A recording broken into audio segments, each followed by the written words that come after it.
almas já morreram nesta noite. Milhares de almas já pereceram. Irmãos, muitas delas ouviram falar de Cristo, mas de uma forma sem que empregasse o Evangelho no seu coração. Há quanto tempo as nossas igrejas tiveram ignorantes muitas vezes, que pregavam, mas quando as pessoas não queriam arrepender, eles desistiam e não insistiam na pregação do Evangelho. Mas a palavra pregar o Evangelho, irmãos, dá um entendimento de insistência.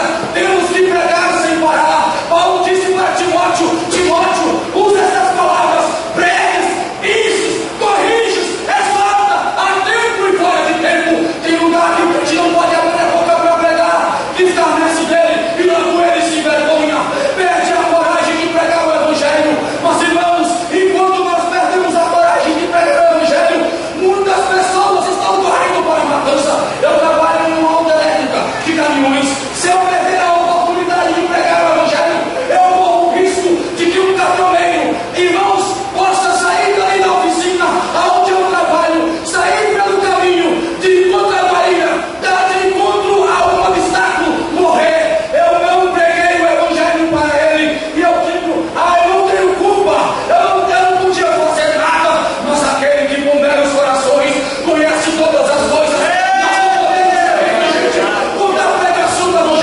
Enquanto você está perdendo tempo, almas estão perecendo. Enquanto você está perdendo tempo, almas estão morrendo a passos largos para o inferno.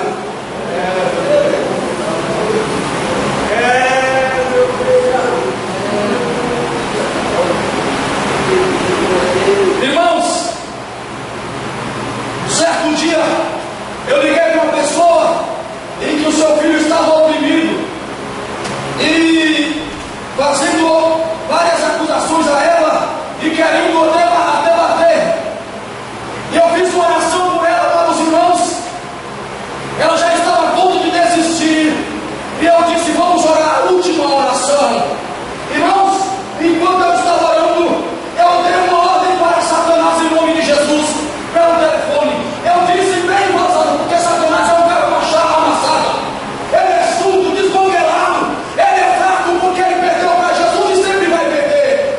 Eu falei bem alto para ele escutar. Quando eu vou falar alguma coisa para Satanás ouvir, eu não falo com as portas do carro fechadas, porque dentro do meu carro o diabo não está. Quem está é o Espírito Santo. Eu abro a porta, a janela do carro e falo pelo lado de fora, porque ele está do lado de fora. E é só do lado de fora que ele tem que ficar. Porque quem ama a pregação do Evangelho não pode ser detido por Satanás. Nós temos sobre a nossa vida a autoridade divina.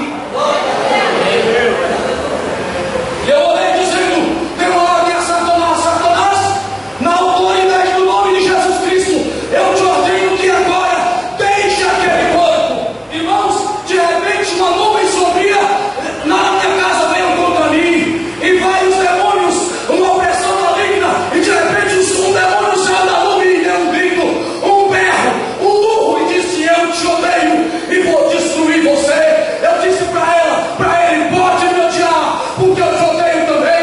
Naquela mesma noite, irmãos, o rapaz foi liberto e nunca mais ficou oprimido. Mas naquela mesma noite, o presbítero Noel disse para mim que era no local que ele trabalha, no sábado à noite, mas algumas pessoas foram mortas e houve brigas em todos os derredores, em que ali por onde ele trabalha, Dunhouse, aquela localidade ali. Irmãos, enquanto eu consigo vencer a guerra, a batalha contra Satanás, ele não para, ele não desiste, ele sai daqui e salta para um outro lugar. Por isso que a igreja não pode parar, por isso que a igreja não pode cessar. A igreja deve dar continuidade, a igreja deve dar prosseguimento à pregação do Evangelho. Alguém pode tentar deter, alguém pode tentar parar, mas nós somos aguilhões de Deus, nós somos pontas da flecha e vamos desfazer as obras de Satanás no nome de Jesus de Nazaré. Se disseres: eis que não sabemos, porventura aquele que pondera os corações não considerará? Irmãos, segundo o relato bíblico que Paulo disse: como ouvirão se não há quem pregue? E como pregarão Amados irmãos, a pregação do Evangelho é feita nesse texto, nesse contexto que eu posso observar, e é só nos dois que eu vou deixar. É feita por aqueles que vão e por aqueles que ficam, amados irmãos. Amados irmãos, aqueles que ficam na intercessão, ficam na retaguarda. Amados, a igreja ela precisa ser como um exército preparado para a batalha. Quando os soldados vão sair para a batalha, ele tem um comandante.